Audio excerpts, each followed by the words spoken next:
Kaya we praise God for unanswered prayers. Nagpapasalamat tayo kay Lord, madalas hindi ginagawa ng Diyos. You prayed for healing, the person died. You prayed for makapasa ka, bumagsak ka. You prayed and you claimed na madil mo yung business, makuha mo yung dapat, hindi nangyari. Now this is the reason why many are disappointed to God. Ano po, bakit po siya disappointed? Kasi pag meron tayong gusto, hindi nangyari. Nag-pray ka, sana matuloy, hindi nangyari. Nag-hope ka kinabukasan, sana maibigay na sa akin, hindi nangyari. Then you are disappointed. And then sinisisi mo si Lord, biniblame mo siya. Ang dahilan, kasi kilala mo lang ang Diyos sa kaya niyang gawin.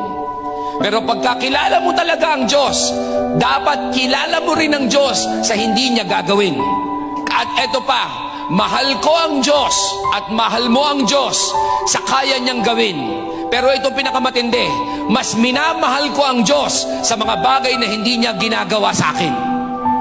And because of that, I have learned the true meaning of trust. Na nagtitiwala ako sa iyo, Panginoon, hindi dahil sa gagawin mo. At nagtitiwala pa rin ako sa Lord kahit na hindi mo gawin. Kasi mas alam mo hindi ang better, ang alam mo ay ang best. Alam mo, ang hinihintay lang naman ng Diyos, sabihin mo sa Kanya, Panginoon, I still trust you, I still love you, I will still pray, I will still worship, and I will still serve. Kahit hindi mo ibigay, ang mahalaga, ikaw ang mahalaga sa buhay ko.